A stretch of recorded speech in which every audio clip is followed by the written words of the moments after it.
Hello, everybody. It's great to be here one more time today. My name is Gary Fowler. I'm the CEO, President, Founder of GSD Venture Studios. Get You Done Venture Studios, a premier AI venture studio located in the heart of Silicon Valley. I'm a 17-time serial entrepreneur with several unicorns under the belt. I was on the original management team at Click Software, which is sold to Salesforce for 1.35 billion. Also, Eva.ai, an AI HR tech company I co-founded with Dr. David Yang. We believe at GSD that intellectual capacity is evenly spread around the world, but opportunities are not.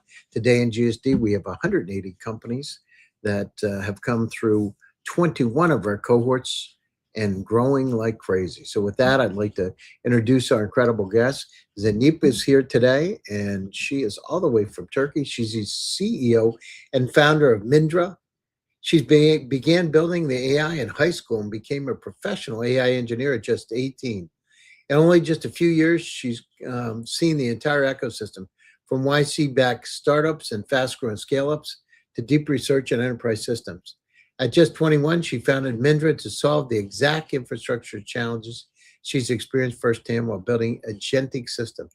She's already raised 1.2 million in pre-seed funding, and today she's working on the foundation layer that will determine whether agentic AI actually works in the real world. In this conversation, we're going to explore why agentic AI breaks at scale, what infrastructure is missing today, and what it really takes to deploy autonomous systems safely, reliably, and commercially. So, with that, I'd like to get into it and invite her on board.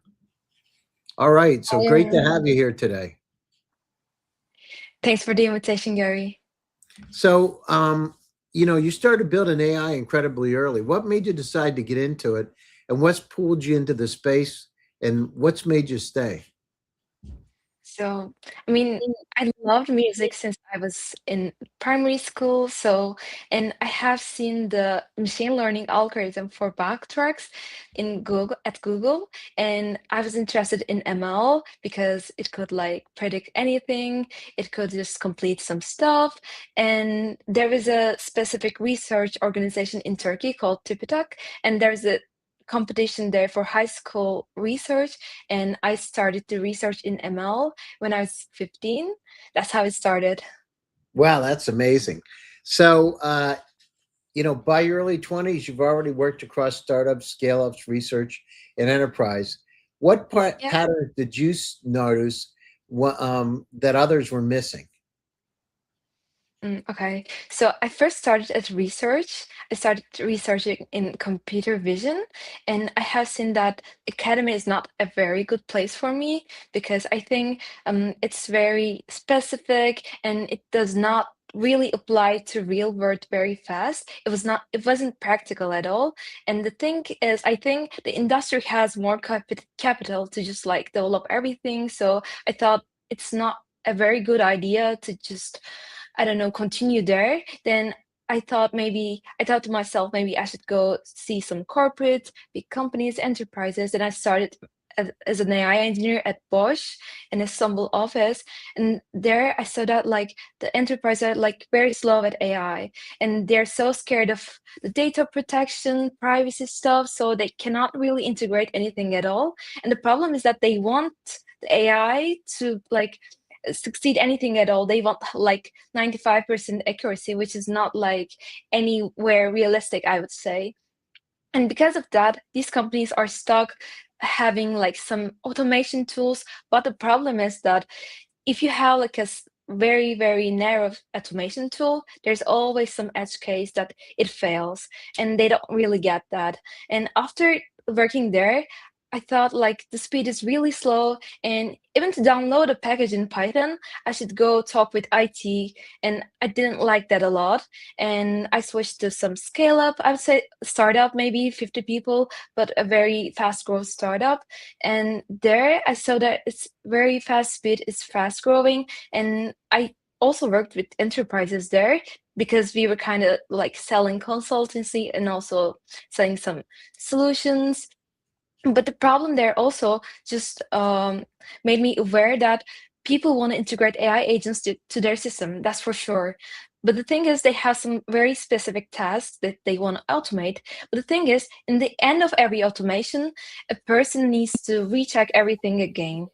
And the thing is, like, even if you have all of these automations or AI agents, because a human needs to check everything, it doesn't make sense at all because it still requires that human labor and also the time, the cost, and everything. And I thought to myself, we need these AI agents to work together. The first idea in my mind, actually, of Mindra started there. And after that company, I worked at a YC startup. And the thing is, I think the difference from that company to a YC startup is much faster. And I think that a a smaller team size, but the thing is, it's very fast growth that you don't sleep at night. You just work every single day. You talk with the people you're working with, the customers. You understand much more about the customer, what they need, what they want, and more about the accuracy stuff, and also like how humans collaborate with AI together. I think this is also very important because I think everybody must have seen the Gartner report saying that 95% of the companies cannot have a great AI integration. It's not profitable. Also, I think in the last month, MIT also had a research about this. They also got the same number. 95% of the companies are not very profitable with their AI investments. I think the problem is that we want everyone to be AI native, like every employee should be AI native. And also these AI agents need to work together. And I think we could also think it as like a department. We have a department of AI agents. They need to work together. And they also need a manager because us humans have managers at the companies, at the departments. And these managers also have another manager, directors, and everything. And I think we should also have the systems in AI agents so that we can check their output. No human needs to recheck the output every time. So a manager agent should go just check everything, if they are going good, if they're in the right speed, and also the cost of it as well. And this would make everything more efficient, I would say. And this journey in my life had like very helped me just have the idea of Mindra. Everybody's talking about AI agents. What do you think's the biggest misconception people have about deploying them? I think they want everything to be perfect, and they just want, oh, like AI can do anything. Cannot ChatGPT do that as well? Why do we need these? And I think the biggest misconception is like you cannot make everything in AI. And some people think that, oh, it's possible, it will be possible in the future. Can't we just do it now? But I think we need more data. And because the data changes very frequently, we need also very dynamic systems, which also brings the problem of orchestration and also the other rechecker agents, I would say. I don't know.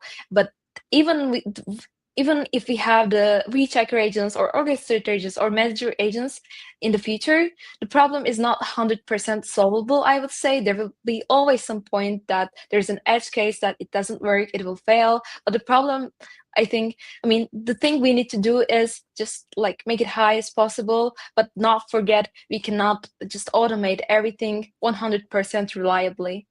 Even though like Cloudflare, AWS has crashes, like you cannot just do it. Yeah, no, I understand that. People want to move forward, but they don't know how, and they don't know that we're still in the infancy period of this thing. So, where do AI agentic systems fail first when they move from a demo into a production, from your perspective? Yeah. I think like lots of companies right now are using N8N or Zapier, other automation tools with AI agents, and a lot of consultancies also selling like N8N, I think automations as well. The thing is like N8N is very static. If there is this A case, go to agent B. If there is a C case, go to agent D. The thing is in deployment, there's some data, and for example, agent B fails. And the thing is, because the system is very static, you cannot change anything at all, and the whole system collapses. But because this is in deployment, it continues to waste all of the tokens, and it's very costly, and it just doesn't make any sense at all. For example, there's this N8N integration with Slack, and the Slack connection is not working on that day for some reason, and it still spends all of these tokens and everything. And like scenarios change every day, like the data changes every day, customer needs change every day, but the automation tools are very static. And I think it's a big problem right now. When you first founded Mindra, what problems were you most obsessed with solving first? I would say like the error management part because like we know that AI is going to fail, like I mentioned before, and we need to just like observe this case very carefully. And also, we need to fix this in some way. And lots of people are like investing on like reinforcement learning just to make everything perfect. Thing is, like, for this each error case, we need to observe also the output of the like what we wanted to do and why we had that. I think explainable AI will be a very, I think, important topic in future and also in reinforcement learning as well, because each case is very different. And because the data changes very frequently, we need to do reinforcement learning on orchestration systems and error management as well. So, you look at it, what lessons did you bring from enterprise systems into this next generation architecture? You work for Bosch. What lessons did you learn and bring them into your architecture? I think Bosch has a lot of failed startups in itself as well. So I had a lot of lessons from there. They had Bosch. Thing is, if you want to make everything very secure, very 100% accuracy, you cannot compete with other competitors. I would say, like, you have to be very fast. I think in AI, specifically, like, we were, for example, we were thinking about maybe we should publish our own orchestrated models on Hugging Face. And last month, we saw that NVIDIA just did that. Like, we're competing with very fast companies, very high capital companies. And I think as startups, what we have is the speed. Like we need to compete with these companies, and as enterprises want to integrate AI, I think they're very slow at it. Like they shouldn't be very concerned about everything. They don't need to dig into everything. I would say they just need to start implementing. They're just waiting for it to be perfect. They're waiting for it to be, I don't know, more compliant.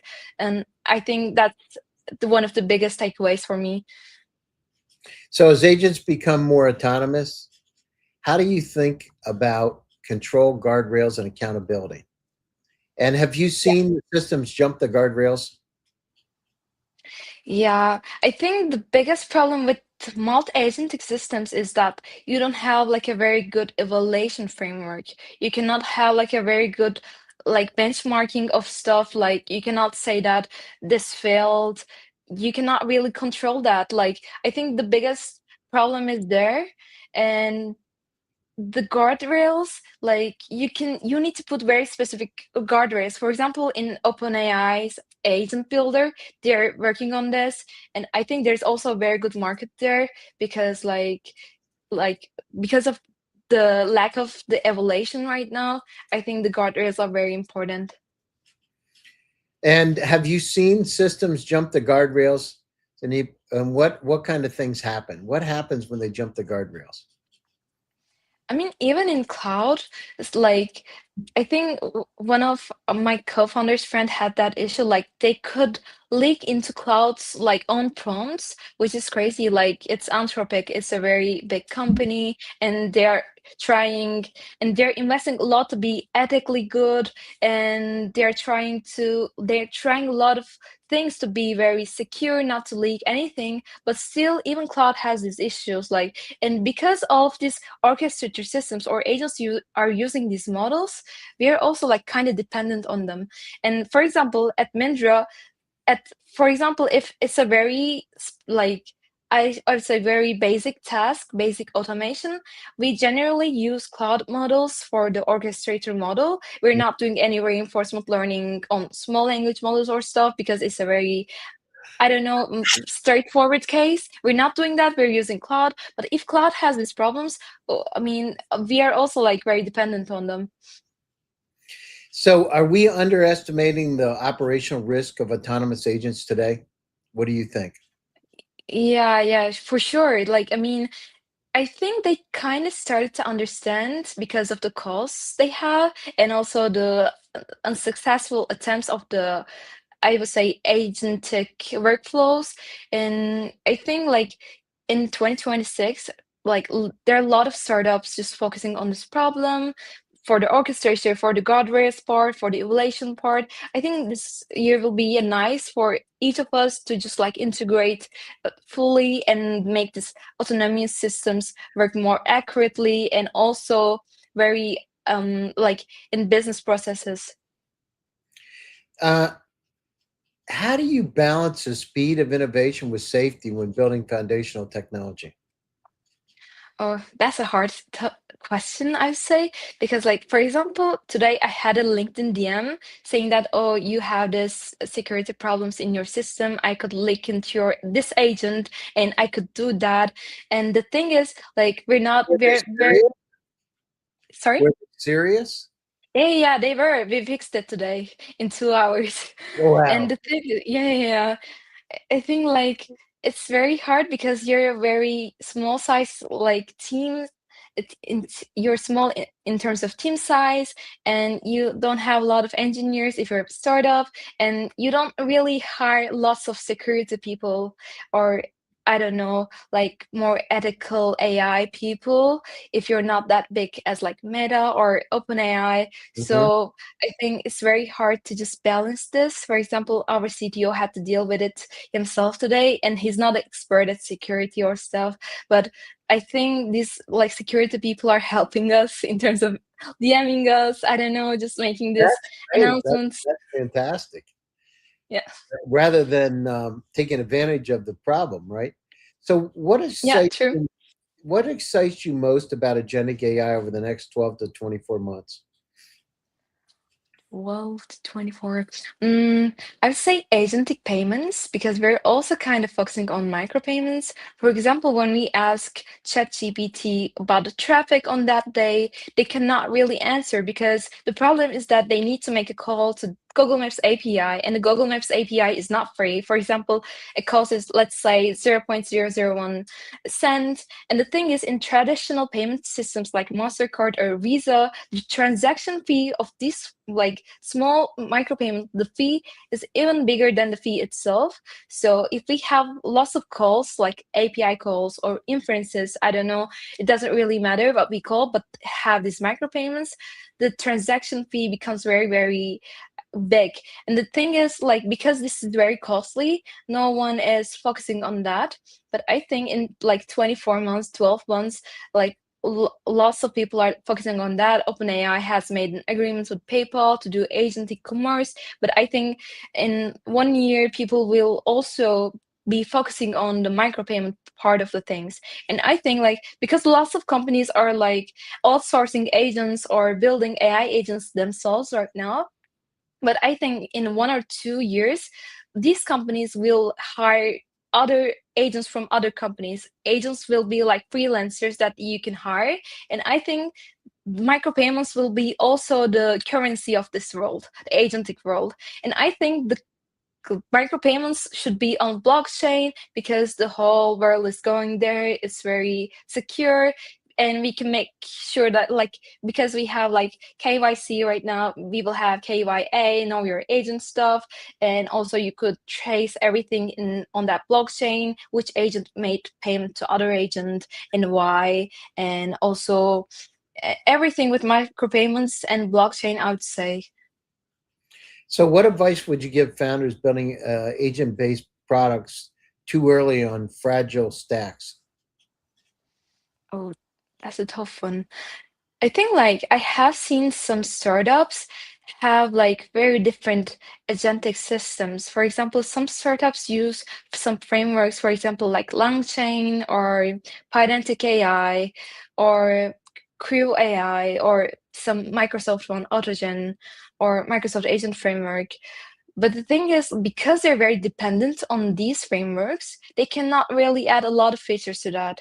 And I think we should enhance the LLM calls to make these like AI agents not having to use all of these frameworks because it's very strict, it's very limiting, and I think they shouldn't use these frameworks at all. And I know some advantages of these frameworks. It's very easy to build some stuff, but these are all competing, and some days, I mean, for example, let's say the orchestration framework is like open source. What are these like frameworks are gonna do? Just build the whole system again? I don't think so. So I think like these startups shouldn't be dependent on the frameworks itself, and like they should have their own systems. Because like in some industries you need to solve some specific problems. There are some companies focusing on voice agents, some are on focusing on procurement stuff. Like I think they need to have their own agentic systems, not depend on other frameworks. And other than that, let me think. I think like agentic AI is very subjective topic because we're integrating lots of AI agents in our system. We have seen a lot of companies call some automation tools AI agents, or even some classification models AI agents, even though they're not AI agents. I think the definition of AI agent is very subjective, although it shouldn't be. And this is also very problematic, I would say, when we're doing integrations with other people and also other frameworks. So looking back, what do you wish more people understood about building deep tech infrastructure? Mm, I think like it's very hard because like lots of people are depending on you, and like we have seen in AWS or Cloudflare, like lots of people are depending on you. You should be very careful with everything you do. If you have a security problem, these people who are using your deep tech will also have that same problem. It's a lot of responsibility, I would say.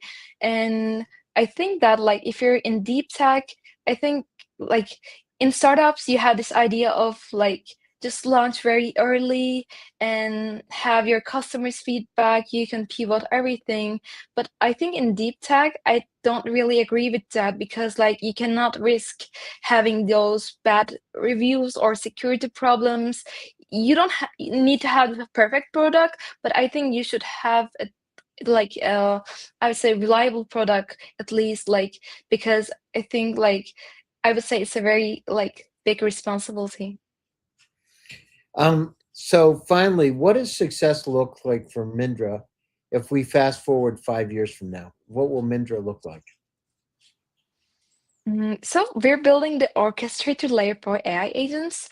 So let me just dig into more. Like lots of companies are coming to us and we onboard their own AI agents in our system so that they can do dynamic calls.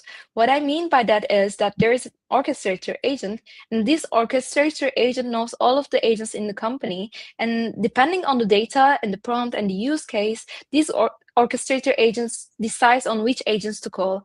Like it could be in parallel, concurrently, it could be sequentially, and the orchestrator agent decides all of this stuff.